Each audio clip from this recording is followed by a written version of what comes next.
7 artefactos antiguos que no tienen explicación alguna. Hay artefactos antiguos que ponen a volar la imaginación porque su existencia no puede explicarse en el contexto del tiempo o del lugar. Por ejemplo, ¿qué hacía un trozo de aluminio de 89% de pureza, de al menos 400 años de antigüedad, incrustado en unos estratos de hace 20.000 años? Lo inaudito es que este metal solo pudo ser aislado en 1825 y fabricado industrialmente a partir de finales del siglo XIX. ¿Quién diseñó un pájaro de madera del antiguo Egipto que parece el juguete de un niño, pero que muchos afirman que es una réplica de un avión, y su diseño ha sido probado como capaz de volar con tecnologías modernas? ¿Cómo se hicieron unas esferas, fechadas hace 2000 años, que asombran por su precisa redondez y su excelente acabado superficial, en un tiempo en el que no existían las tecnologías para hacer un trabajo tan perfecto? ¿Cómo llegó un martillo metálico a estar incrustado en una roca de hace más de 100 millones de años? Vamos a repasar 7 cosas antiguas y asombrosas para que conozcas sobre todo aquellas que desafían la historia oficial. Antes de meternos a fondo, no te olvides de suscribirte a nuestro canal y activar las notificaciones para mantenerte al día con nuestras actualizaciones.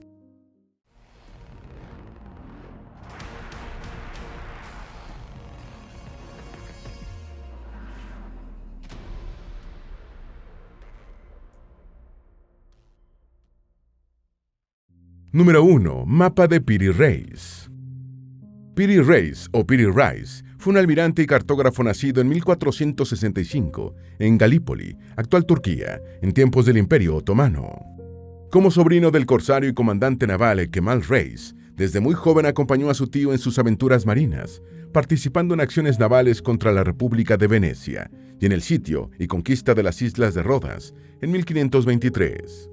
En 1521, Piri Reis había publicado el libro de las materias marinas, con una información muy detallada, pero referida solo al Mediterráneo. En 1526 preparó una versión ampliada que dedicó a Solimán el Magnífico, y en la dedicatoria en verso al célebre sultán otomano, contó la historia de un astrónomo de nombre Colón que había encontrado Antilia, una mítica isla atlántica supuestamente ubicada al oeste de la península ibérica. En su relato versificado, Piri Reis también mencionó un mapa que había elaborado años antes, después obsequiado por él mismo al sultán Selim I, padre y antecesor de Solimán.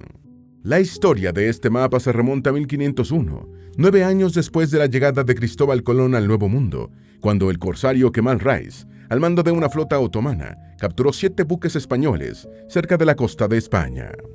Mientras interrogaba a las tripulaciones apresadas, Kemal Reis se enteró de que uno de los marineros españoles había acompañado a Colón a América y poseía un mapa dibujado personalmente por el almirante genovés. Kemal Reis convirtió al marinero en su esclavo personal y lo envió junto con su mapa a su sobrino Piri Reis, quien también era cartógrafo. Con el dibujo de Colón en su poder, en 1511, Piri Reis comenzó a preparar un nuevo mapa que incluyó los recientes descubrimientos de España en América. En su trabajo, el cartógrafo se valió de unas 20 fuentes cartográficas, incluyendo cartas marinas tolemaicas, árabes, portuguesas y la colomina proporcionada por el marinero español. En su ciudad natal, Piri Reis estuvo 3 años trabajando para reducir sus referencias cartográficas a una sola escala, un trabajo muy laborioso, y cuando terminó su mapa agregó una nota diciendo: el autor de esto es el humilde Piri Ibn Jalil Muhammad, conocido como el sobrino de Kemal Reis, en la ciudad de Galípoli, en el sagrado mes de Muharram del año 919. En 1929, un grupo de eruditos que estaban clasificando documentos en el Palacio de Topkapi de Estambul descubrieron una sección de un mapa del siglo XVI, aparentemente basado en otro mapa dibujado por Colón durante sus viajes al Nuevo Mundo. El fragmento del mapa de Piri Reis, con una inscripción en uno de sus márgenes de que se había basado en otro trazado por Colón, fue autenticado por peritos y presentado en 1931 a la comunidad científica internacional, que quedó muy impresionada con el hallazgo. El mapa de Piri Reis es un excepcional testimonio de la cartografía de Colón de las tierras por él descubiertas, sobre la que solo se tenía un pequeño boceto del norte de la isla La Española. El original del mapa se conserva en el Museo Topkapi Sarayı de Estambul, aunque no suele exhibirse en público. Piri Reis terminó de mala manera, decapitado en Egipto en 1554, a los 89 años de edad, Sitió Hormuz por orden de Solimán el Magnífico, pero aceptó un soborno que le ofrecieron los asediados. Ali Bajá, gobernador otomano de Egipto, lo hizo llevar a su presencia para exigirle explicaciones, pero Peter Rice se negó a darlas, siendo ejecutado en el cadalso. Número 2. Misteriosas esferas de Costa Rica. En 1939, trabajadores de la compañía bananera estadounidense United Fruit Company estaban deforestando un área de la llanura aluvial del delta del río Diquís, en Costa Rica, para sembrar banano, cuando realizaron un descubrimiento sorprendente. El hallazgo consistió en unas grandes esferas de piedra, perfectamente redondeadas, que intrigaron a los trabajadores. Algunas fueron dinamitadas para ver si tenían oro o algo valioso en su interior, pero resultaron ser de roca sólida. Después empezaron a encontrarse cientos de esferas, muchas de las cuales pasaron a manos privadas, para colocarlas en jardines de casas particulares y en edificios de compañías, o enriqueciendo colecciones de todo el mundo. Los diámetros de las bolas van desde 10 centímetros hasta 2.57 metros, llegando a pesar las más grandes, hasta 16 toneladas. La mayoría procede de rocas duras, como granodiorita, aunque unas pocas son de caliza. Por la estratigrafía de los emplazamientos y el análisis de otros objetos encontrados en sus cercanías, se estima que las esferas fueron situadas por los indígenas en sus lugares entre los años 300 a.C. y 300 de la Era Común. Sin embargo, el trabajo detallado aún no ha podido ser científicamente fechado.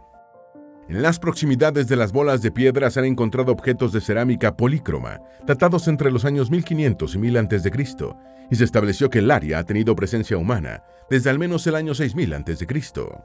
Como conjunto, las esferas son consideradas únicas en el mundo por su perfecta esfericidad, tamaño y cantidad, y su esculpido bajo las condiciones tecnológicas de hace 2000 años le otorgan un gran valor arqueológico y artístico.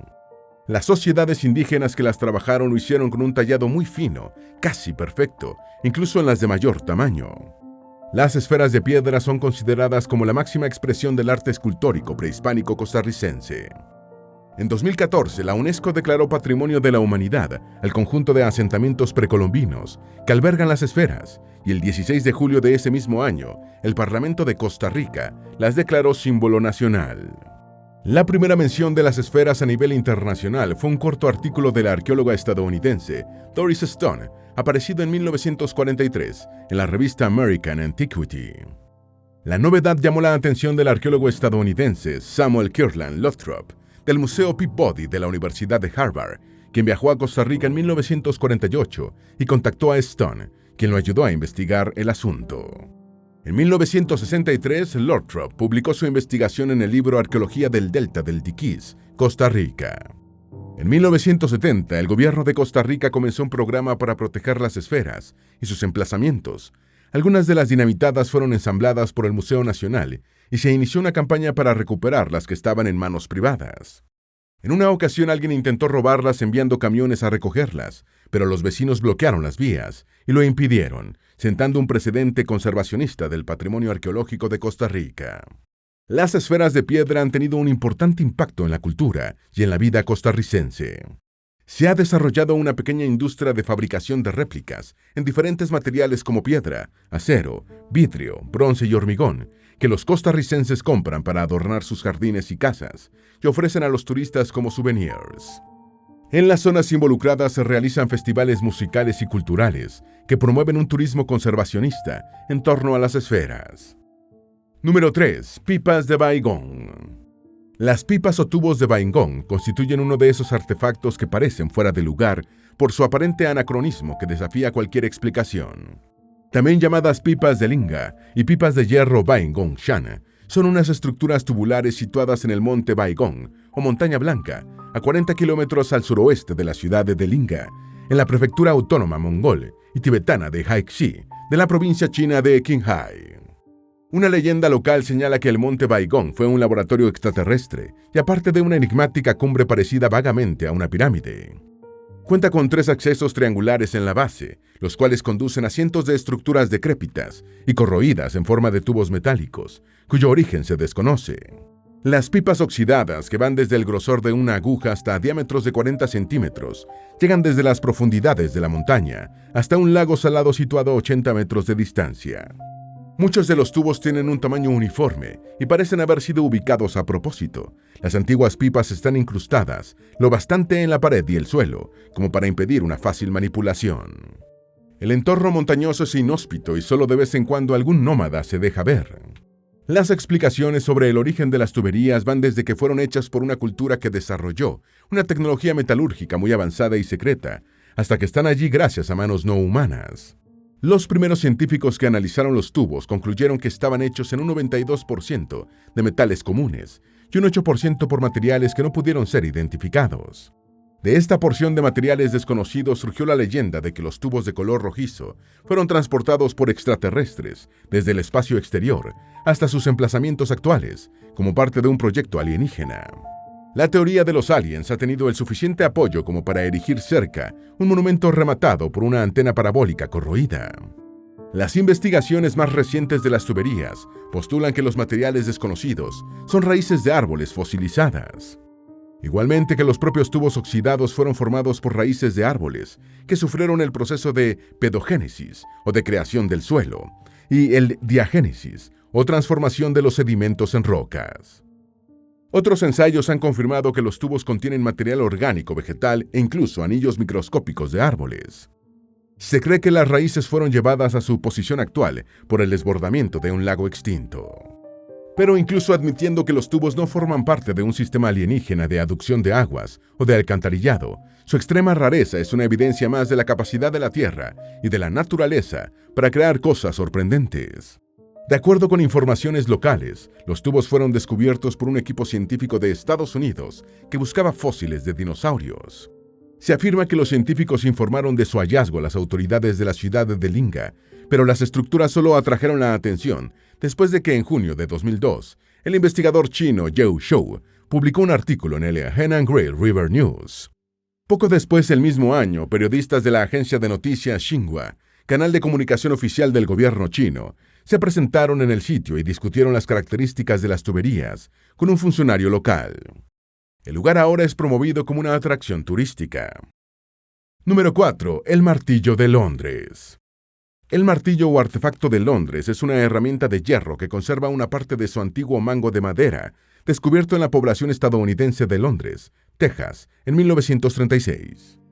Lo extraño es que el martillo está incrustado en una concreción de caliza del Cretácico inferior, surgiendo la pregunta de cómo una herramienta hecha por el hombre pudo quedar encerrada en una roca de hace entre 145 y 113 millones de años. El descubrimiento del martillo fue atribuido a Max Hahn y su esposa Emma, dos residentes de la localidad, mientras caminaban por una de las orillas del río Red Creek, cerca del pueblo de Londres. La pareja observó la curiosa roca con un trozo de madera incrustado y Hahn decidió llevarse el hallazgo a casa. 10 años después, Max, uno de sus hijos, rompió la roca y encontró la parte metálica del martillo escondida en el interior. La cabeza del martillo tiene aproximadamente 15 centímetros de largo y 25 milímetros de ancho, lo que ha llevado a los investigadores a pensar que la herramienta no fue utilizada en trabajos grandes, sino más bien en labores finas o con metales blandos. La composición de la cabeza del martillo incluye 96.6% de hierro y 2.6% de cloro o 0.74% de azufre. La pieza empezó a recibir una mayor atención en 1983, cuando fue comprada por Carl Baugh, un defensor del creacionismo de la Tierra, que señala que el martillo constituye un descubrimiento monumental anterior al diluvio.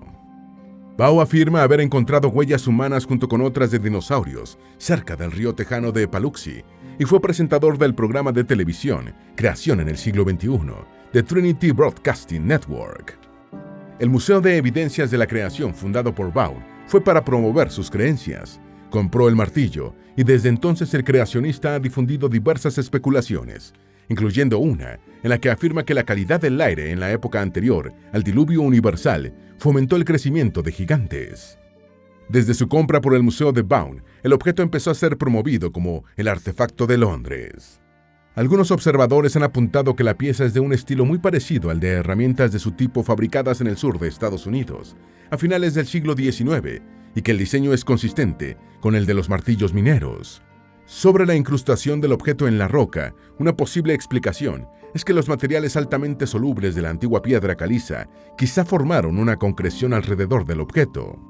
Esto sería posible a través de un proceso similar al que desarrolla incrustaciones en fósiles y otros núcleos en periodos de tiempo relativamente breves, compatibles con la presencia del hombre en la Tierra y con el trabajo de los metales. De cualquier modo, el martillo de Londres es exhibido en el Museo de Evidencias de la Creación de Carbown, donde los visitantes pueden comprar réplicas. Número 5. Pieza de aluminio de Ayud. El aluminio es un elemento químico tan común en la naturaleza que solo es superado en abundancia por el silicio y el oxígeno. Un 8% de la corteza terrestre es aluminio, y este metal se encuentra presente en casi todos los minerales y rocas, así como en animales y plantas. Combina propiedades que lo hacen altamente apreciado en la ingeniería de materiales. Es muy liviano por su baja densidad de solo 2.698 kilogramos por metro cúbico, en contraste con los 7.750 del acero, casi 3 veces más pesado. También ofrece una alta resistencia a la corrosión. Su resistencia mecánica se puede aumentar sensiblemente mediante aleaciones. Es buen conductor del calor y la electricidad, y se deja mecanizar fácilmente. Por todo ello es el segundo metal más utilizado en la industria, solo superado por el acero. Los problemas con el aluminio derivan de su extracción y conversión en un metal de alta pureza.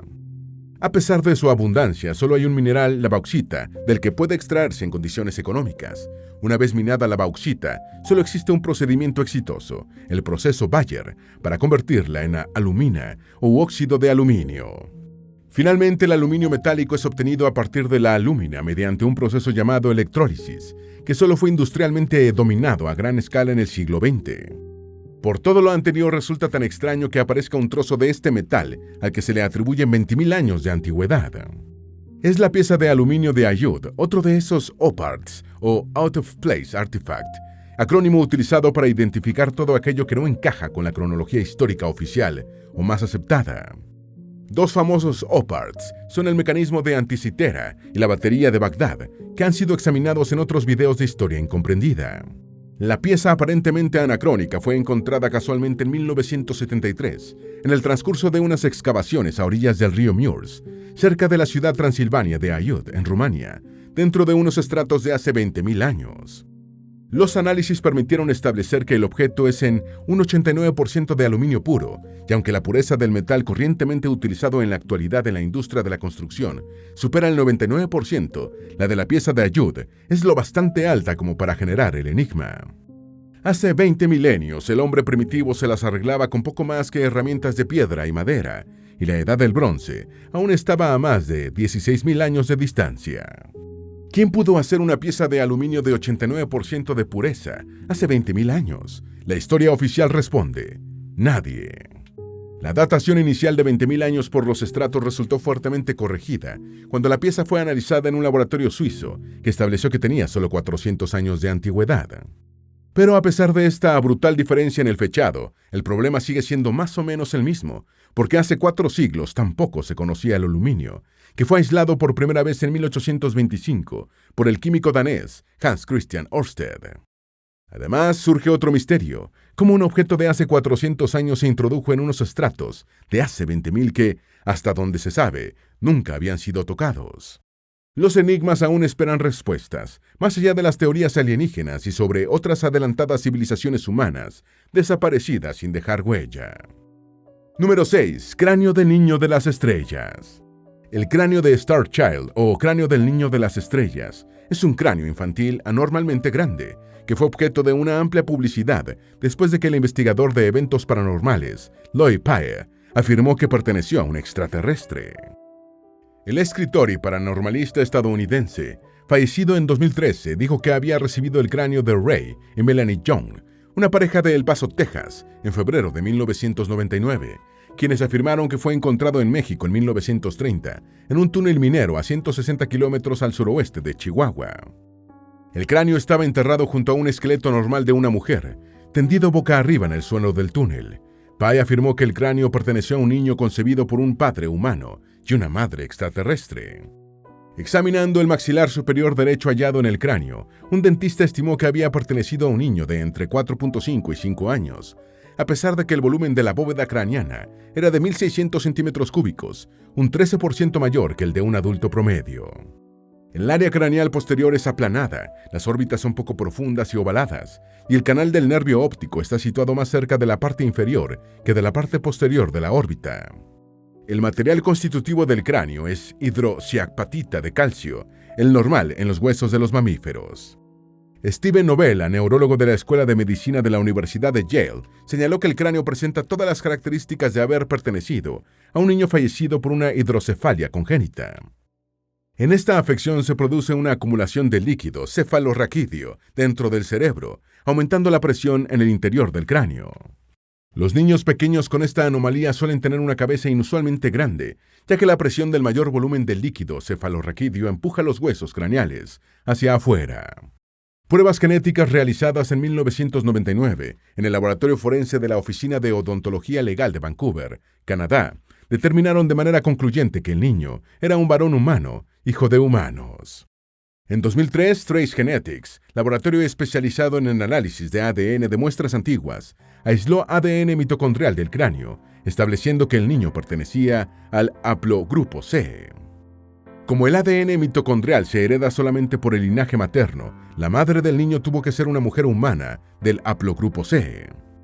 Pruebas de ADN también permitieron comprobar que la antigua mujer cuyo esqueleto fue encontrado al lado del cráneo del niño pertenecía al haplogrupo A, por lo que no era la madre del infante. Ambos haplogrupos son característicos en los nativos americanos. A pesar de estas evidencias científicamente contundentes, el cráneo del niño de las estrellas fue exhibido en un festival ovni en Roswell, Nuevo México, como un híbrido humano extraterrestre.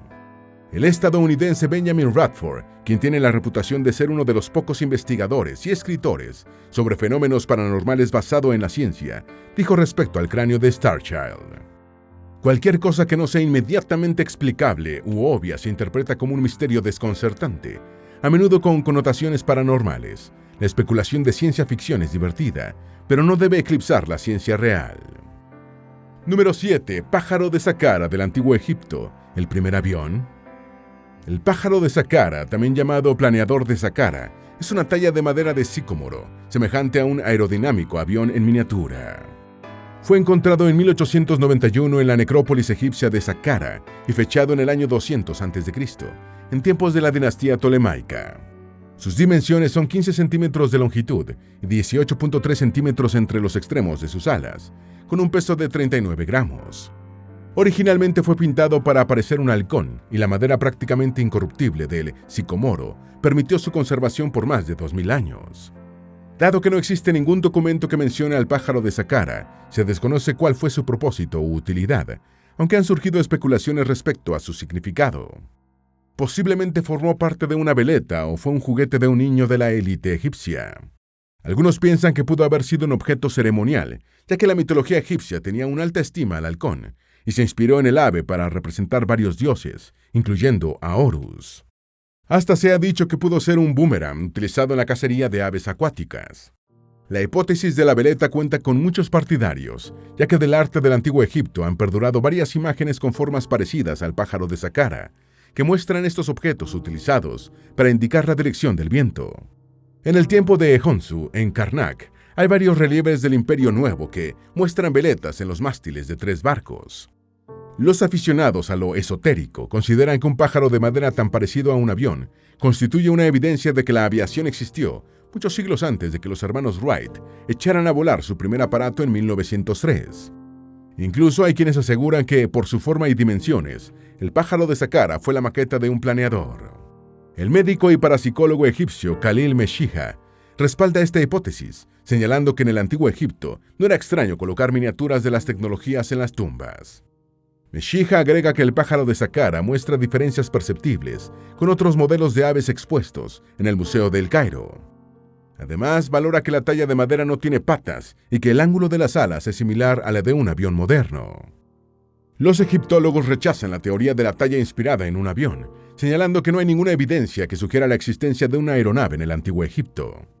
Sin embargo, Meshiha construyó un modelo 6 veces más grande para probar la eficacia aerodinámica del diseño del pájaro de Saqqara, asegurando que lo hizo volar.